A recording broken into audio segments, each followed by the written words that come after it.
A lot of pro-Kyle people are out there crowing about this article in the New Yorker. Finally, they say, we're getting somebody who's telling the truth about Kyle. Is that the case? Well, let's take a look at the title. Kyle Rittenhouse, American Vigilante. Oh, yeah, that's going to be fair. What I did not realize was that there's an audio track for this. That's going to make my job very easy. So I'm going to go ahead and play this audio track, and then I'm going to interrupt it and explain to you the little tricks that Paige Williams, the author, is playing on you to make it sound like she's treating Kyle very fairly, when in fact, this is a hit piece.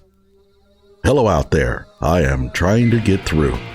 With his powerful brainwaves cradled in the warmth of reasoning, it's time for Johnnie Walker Dread to straighten you out on a thing or two. Emanating all the way from exciting Las Vegas, Oklahoma, it's the Johnnie Walker Dread Show. And we begin. I will be interrupting this on occasion to give my insights. I'll have to break this thing up because the audio track is 1 hour and 27 minutes. So this is going to be one of many in a long series of videos. Autumn presents A Reporter at Large, published in the print issue of The New Yorker with the headline American Vigilante, written by Paige Williams, read by Julia Whalen. The proliferation of digital video has exposed abuses of power that in the past often remained hidden. It has also allowed people to watch shocking footage and make pronouncements about it on social media before knowing all the facts. Last summer, Americans were still reeling from the excruciating sight of a Minneapolis police officer slowly killing George Floyd when another violent encounter unfolded, with seemingly similar clarity. On the afternoon of Sunday, August 23rd, 3 police officers tried to arrest a man outside a fourplex in Kenosha, Wisconsin. A neighbor started recording on his phone when he saw the officers, who were white, scuffling with the man, who was black. Okay, so we're going to bring in Jacob Blake. You might be thinking, oh, okay, that makes sense, and it does. But keep in mind what she's doing here. First of all, she mentions George Floyd. Her readership is decidedly liberal, and in fact, the readership of The New Yorker would probably describe themselves as liberal intellectuals. So we're going to start off by bringing in George Floyd, and that's going to get the readership going, oh yeah, I remember him. This is placing this whole thing in the proper context, and then we're going to bring in Jacob Blake. But keep in mind, she's going to describe what happened with Jacob Blake here. Note what she doesn't tell you. She'll tell you later after she introduces Kyle, but not now. Again, she wants to create this context of what? Police brutality, patriots, militias, Nazis, domestic terrorists. And it won't be until the 17th paragraph when she mentions Kyle Rittenhouse for the first time. The confrontation began behind a parked SUV, so initially the neighbor couldn't see everything. Then the man broke free, went around the vehicle, and opened the driver's door. One officer grabbed him by his tank top and shot him 7 times from behind. Kenosha did not equip officers with body cameras, and so the neighbor's footage was the primary visual documentation of the shooting. The victim, Jacob Blake, survived, but the incident was instantly seen as another grim example of an urgent problem. According to a recent Harvard study, Black people are more than 3 times as likely as white people to be killed during a police encounter. And that is actually false in the way that she has presented it. That is not true. Black people are 3 times more likely to be shot by a police officer. They are not 3 times more likely to be shot during a police encounter. And those are completely different things. And in another video, I'll explain the difference between them. And in fact, the percentages are about the same for getting shot during a police encounter between the 2 races. But notice what she's not said so far. There's no mention of a knife. There's no mention of an assault by Blake on the police officers. The event is described in the most vanilla of terms. She does talk a little bit more about him. Let's hear what she says. The comedian Kevin Hart tweeted, "What's the justification for 7 shots?" After Floyd's death, Kenosha was among the scores of American cities where citizens marched in protest. Hundreds of people now assembled for Blake, a lanky 29-year-old who had been staying at the fourplex with his fiancée, LaQuisha Booker. They had several sons, and the shooting had occurred on the 8th birthday of the oldest, Israel. Blake had decorated the apartment for a party and was cooking hot dogs when he and Booker started quarreling. Blake left in the SUV, Booker's rental car. "Me and my sisters just saw him skirt off in it," Booker told a 911 dispatcher. Blake returned, but when the police arrived, he was leaving again, this time with the children. His sons witnessed the shooting from the back seat.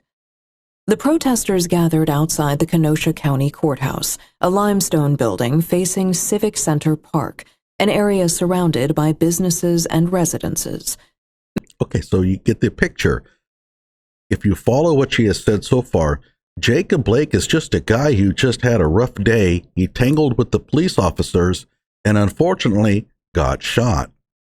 Sure, she does describe a few negative things about him here, but the overall impression is Jacob Blake was a victim, and in fact, Paige Williams calls him a victim.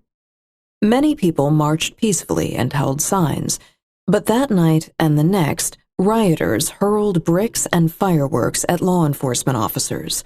Looters smashed shop windows, and a Department of Corrections building was burned down. When an older man with a fire extinguisher confronted rioters, someone struck him with a hard object, splitting his nose and breaking his jaw. President Donald Trump had been highlighting the destructive aspects of such protests in order to malign the Black Lives Matter movement. We bring in President Trump, and it's a dog whistle for the left, right? And what is President Trump's role here? He's trying to denigrate Black Lives Matter. Again, this is all about painting the context for the first mention of Kyle. By the time she brings Kyle in, the reader is going to be whipped up into a frenzy. At a Papa John's, a man stood behind a shattered window and yelled, "Are they trying to get Trump reelected?" A demonstrator replied, "These people don't represent our movement." But at another moment, when a man told protesters, "What y'all don't fucking understand is that people have their lives in these businesses," a woman screamed back, "So what?" Right-wing news outlets packaged the fieriest images as evidence of ruinous policies in Democratic-run cities. The term right-wing is going to be used all the time in this article. All mention of extremism is going to be painted in terms of conservatives, the right. And so you're going to hear the word right being used a few times throughout this article, and always in a negative sense. Now you might be thinking, well, she mentions the word left, right? No, she doesn't. At no point in this article does she mention anything about the left. Do a word search. Won't find it. And criticized the mainstream media's refusal to acknowledge the violence. Joan Donovan, the chief of research at Harvard's Shorenstein Center, identified One America News Network, Glenn Beck on Blaze TV, and Fox News, particularly the hosts Tucker Carlson and Sean Hannity, as promulgators of riot porn. In other words, the riots are the fault of the right wing. That's what Joan Donovan is saying. And Paige Williams is giving her credibility here. Who's Joan Donovan? I'll have another video on her. She is a vicious leftist agitator. I will go ahead and read some of her writings to you in a separate video, and you'll come away with the real deal. Writing an MIT Technology Review, Donovan said that such footage, designed to overwhelm the sense-making capacity of viewers, inspired militias and vigilantes to live out fantasies of taking justice into their own hands. Again, she's leading up to the mention of Kyle. Okay, so far the readership is thinking what? Vigilantes, right wing, domestic terrorists. That's what the real problem here is. It has nothing. The rioters, okay, yeah, they went ahead and smashed some windows. The real problem are these right wing vigilantes. Again, this is done on purpose. After Kenosha's march for George Floyd on May 31st, Kevin Mathewson, a former city alderman who had sometimes brought a handgun to city council meetings, decided that the police needed civilian reinforcements. He started the Kenosha Guard, which was less a militia than an impulse with a Facebook page. But on August 25th, as the city braced for a third night of protests in the wake of Blake's shooting, Mathewson, who was a private investigator, posted a call for armed citizens to protect our lives and property. He invited patriots to meet him at the courthouse at 6 p.m. to defend Kenosha from evil thugs. Mathewson's post caught the attention of Kristan Harris, a streamer whose work included conspiracy content of the Pizzagate variety. All summer, he had been live streaming protests, calling himself a citizen journalist. Harris wrote a blurb about the Kenosha Guard, which got picked up by InfoWars. On Facebook, thousands of people indicated interest in joining Mathewson at the courthouse. The implication is what? Kyle was one of them. Mathewson posted an open letter to Kenosha's police chief, calling himself the commander of the Kenosha Guard and warning, "Do not have your officers tell us to go home under threat of arrest." Mathewson's armed citizens post elicited such comments as "kill looters and rioters." Facebook allowed the page to stand even after receiving well over 400 complaints. A crowd was building when Mathewson, in a Chuck Norris t-shirt, showed up at the courthouse with a semi-automatic rifle. He soon went home, but throughout the evening, others used his Facebook page, or similar ones, to spread rumors. One commenter predicted that if armed, untrained civilians got scared, someone's getting shot. Go back and think. The viewership has not seen the videos of Kyle walking around offering medical aid. They haven't seen any of that stuff. They've only seen the clips on CNN where Kyle is bragging about having non-lethal, which he never really did, and the shootings. And so we begin with a title called American Vigilante. And what's the title say? Kyle Rittenhouse, American Vigilante. And now we're talking about what? Vigilantes in their minds. The connection between Rittenhouse and this domestic white terrorism is getting stronger and stronger and stronger, even though Paige Williams is not coming out and making the connection herself.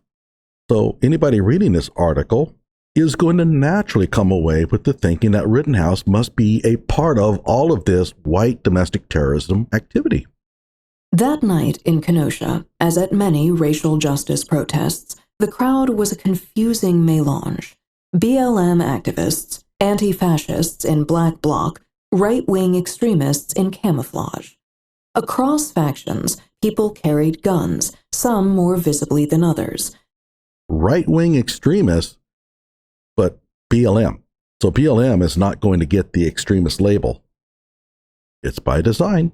It was often challenging to tell friend from foe. South of the courthouse, a group of libertarians flanked the gas pumps of the Ultimate Convenience Center. Dressed in camo, they were heavily armed, if not necessarily experienced. One member mocked another for holding his rifle wrong. Harris, the citizen journalist, had shown up to livestream. He praised militias as cool, but not everyone shared his enthusiasm. A muscular man from Chicago told Harris, "These dudes are LARPers." LARP refers to live-action role-playing games. The guns, though, were real. Private militias and paramilitary organizations are... Oh, private militias and paramilitary organizations. See where she's going here? ...are illegal in every state. But throughout 2020, militia types inflamed about BLM protests and pandemic lockdowns had been increasingly showing up armed on urban streets. Last June, a group called the New Mexico Civil Guard appeared at a protest in Albuquerque and defended a statue of a conquistador. According to the district attorney, the group's members had trained in combat tactics and presented themselves at the protest as indistinguishable from authorized military forces. An armed man joined the militia in trying to drive protesters away and then shot and injured one of them. What does this have to do with Kyle Rittenhouse? Nothing, but she's going to tell us anyway. Mike German, a former FBI special agent who once worked undercover to expose neo-Nazis and is now a fellow at NYU's Brennan Center for Justice, told me that domestic extremists have learned that they can receive more above-ground support by calling themselves patriots and peacekeepers. Yet, German emphasized, you can't just nominate yourself as a security provider. He compared this approach to tactics in pre-war Germany, when Nazi thugs rallied where they knew they had political opposition. They could attack and get media coverage and gain a reputation for being tough and scary. Okay, now we bring in Nazis. Again, we haven't even mentioned Kyle yet. And by the way, Mike German, I'll have a video on him as well. She mentions that he's a former FBI special agent. That sounds very middle of the road. Law enforcement, right? He's also a former member of the ACLU. He was on their special counsel. And when you read his writings, and there's quite a bit of it, he is clearly antagonistic. His work on domestic terrorism is focused strictly on white supremacism. He is not an unbiased commentator here. He's a heavy leftist, and he considers all of this commotion the fault of white people. Militias often outfit themselves with variants of the AR-15, a high-velocity rifle that has become both a popular sporting gun and a favored weapon of mass shooters. Oh, so now we're going to bring in the AR-15, another dog whistle for the left. And we're going to talk about how evil the AR-15 is. And of course, there's a reason for that. Kyle was carrying one. Since 2017, such firearms have been used in at least 13 mass casualty incidents. Only a handful of states prohibit citizens from openly carrying AR-style weapons. Even the National Rifle Association once called it unsettling to see someone sidle up next to you in line for lunch with a .7.62 rifle. The .7.62 AR-15 would be a hell of a rifle. This observation was published on the NRA's website in 2014, at a moment when Texans were ordering coffee at cafes while carrying battle-grade firearms. 2 years later, a sniper in Dallas shot and killed 5 police officers during a BLM demonstration. Notice that there is no mention of the fact that Micah Johnson was pro-Black Lives Matter. He's the man who opened fire on the police officers. Very conveniently left out. The city's police chief publicly reiterated the reason that so many law enforcement officials oppose open carry laws. The profusion of visibly armed civilians complicated the task of quickly identifying the shooter. An Army veteran named Ryan Balch, who lived near Milwaukee, heard about the Blake protests and decided that he was needed in Kenosha. The Kenosha Guard appeared frivolous to him, so on August 25th, he drove to town on his own, equipped with an AR-type rifle. Balch later said that he and some friends had to infiltrate the city by circumventing roadblocks. We were sitting low, trying to get past the cops, to get in there and do what we needed to do. Do what we needed to do. I heard that interview. Ryan Balch was very clear about what he needed to do. That was to protect private property. But she's not going to mention that. He leaves it to the reader's imagination to think about what that really means. And of course, the readership of the New Yorker is going to come away with what? He must have gone there to push around and terrorize Black Lives Matter, which nothing is further from the truth. If you saw Ryan Balch's behavior that night, he collaborated with Black Lives Matter. She's not going to mention that. Balch spotted a small group of armed volunteers at Car Source, a dealership whose main sales lot was now a landscape of smoldering metal. Despite an 8 o'clock curfew, the volunteers planned to guard the dealership's 2 nearby mechanic shops. As Balch later explained in detail online, he inserted himself as a tactical advisor. He claimed that a CarSource owner deputized the group, but civilians have no such power, and law enforcement agencies don't grant that authority. Yeah, I'm not certain that Ryan Balch meant deputized in the actual strictest sense. What a scary, scary thought, Kenosha County Sheriff David Beth has said. Yeah, a scary, scary thought is allowing your city to just burn. That's kind of scary too. Balch and several others positioned themselves at one of the mechanic shops, a low, flat-topped building. Men with rifles set up on the roof. Balch, who described himself as anti-establishment, had been immersed in far-right circles on social media. He seemed to view the police as the enemy and said that the cops wouldn't have been able to defend themselves against some of the weapons on the roof. That's probably true. According to him, when a police officer stopped and remarked on all the friendly guns, he replied, "We're not here to be friendly to you." After dark, the crowd streamed away from the courthouse, where the police were firing tear gas and rubber bullets. By the way, Ryan Balch's comment about "we're not here to be friendly with you" or something to that effect, it was expressed more lightheartedly than what we're catching here. As armored vehicles herded the protesters toward the mechanic shop, one of them said, "We in Call of Duty." Harris and other live streamers had been chatting on camera with Balch and a member of his cohort, a talkative teenager in a backward baseball cap with a semi-automatic rifle slung across his chest. A videographer said, "So you guys are full-on ready to defend the property?" The teenager, whose name was Kyle Rittenhouse, replied, "Yes, we are," adding, officiously, "Now, if I can ask, can you guys step back?" Okay, so we finally get to hear about Kyle. Remember, this article is about Kyle Rittenhouse, and we are 14 minutes into the actual reading of it, and we finally hear his name. And again, once he mentions his name, what's the context that the readership is going to connect with? Nazis, patriots, right-wing extremists, vigilantes. Do you see what she's doing? Rittenhouse's chubby cheeks and high arched eyebrows gave his face a bemused, childish quality. A first aid kit dangled at his hip. He explained that he planned to provide first aid to anyone needing it, and said that his gun was for self-protection.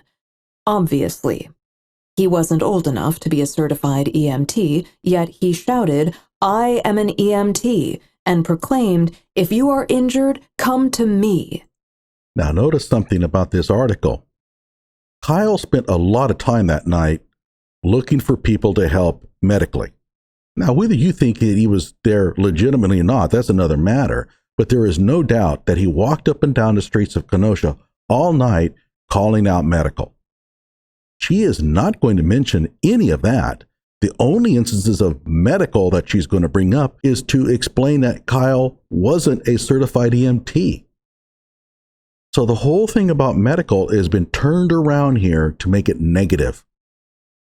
It wasn't that Kyle was out there helping people with CPR. No.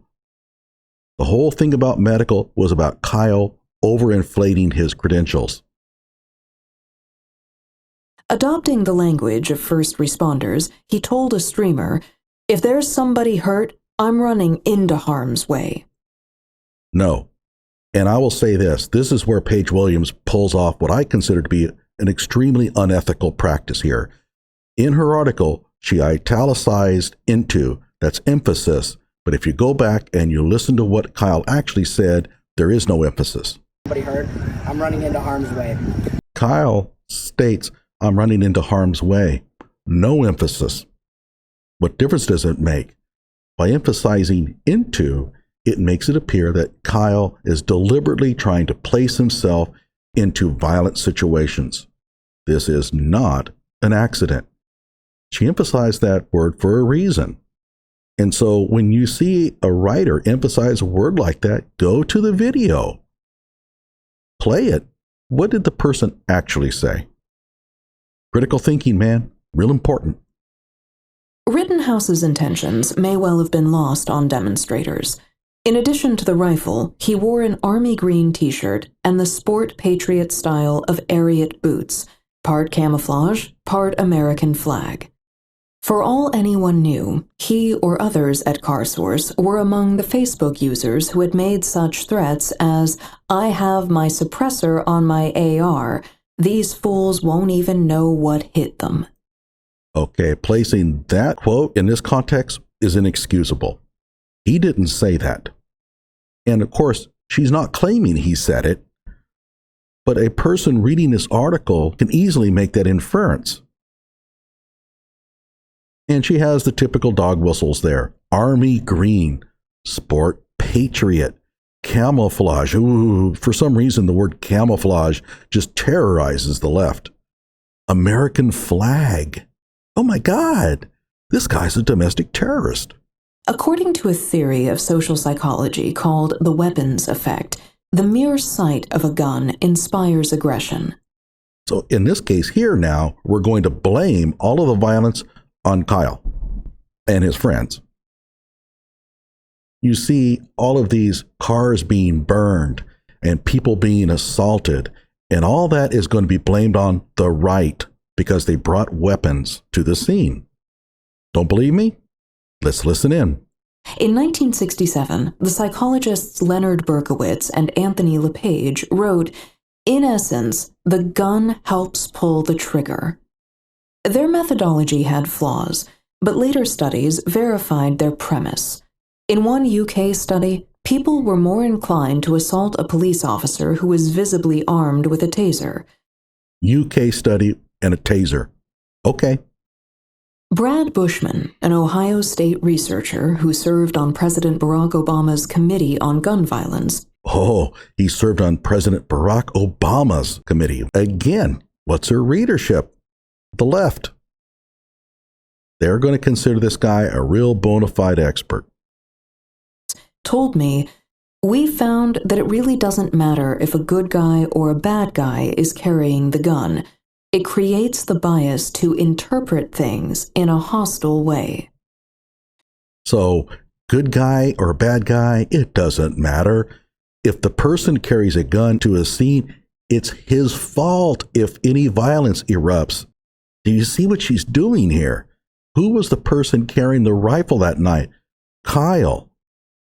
So the presence of Kyle's gun is what caused Joseph Rosenbaum to attack him. Citizens who openly carry firearms think that they are making the situation safer, but they are making it much more dangerous. In front of the Ultimate Convenience Center, protesters set a dumpster on fire. After a member of the group at the gas station put it out, a demonstrator hurled a flagpole like a javelin. Probably because he saw a weapon, which caused him to be aggressive. A man in a Black Lives Matter mask racked his pistol. Another man said, "I say we jack them and take they guns." That was probably Joseph Rosenbaum, by the way. Protesters pushed the dumpster down the street and approached the mechanic shop, where the figures on the roof presented a menacing image. Heavily armed white guys at a Black Justice demonstration, positioned like snipers. Snipers, oh my God. Those poor Black Lives Matter activists, they're just there protesting, wanting to get their voices out, and these right-wing extremists are up on top of the buildings like snipers. One protester decried the on the roof, and the dumpster was soon burning again. One of the shop's armed guards ran to extinguish the fire, screaming at the protesters, "You guys want to fuck around and find out?" By the way, I really don't like when I hear a female using the F-bomb. Just doesn't sound right at all. I don't care what you think about it either. Demonstrators were complaining that someone on the roof had pointed a green laser at them. A laser sight can be attached to a gun to improve aim. You got to explain that to the readership of the New Yorker. Keep in mind, they probably have never held a gun in their hands. Protesters lobbed stuff at the men on the roof. Rittenhouse stepped before Harris's camera and claimed that demonstrators were mixing ammonia, gasoline, and bleach together, and it's causing an ammonia bomb. One guard said that he wanted to pump some rounds, but someone talked him out of it. Videos captured what was happening with surprising thoroughness, multiple angles, decent clarity. What do you think so far? You think Kyle's getting a good shake here? Really? Okay. In the comments below, tell me why. We'll have more to say about Kyle and the rest of this article in future installments. Until then, like my video, subscribe to my channel.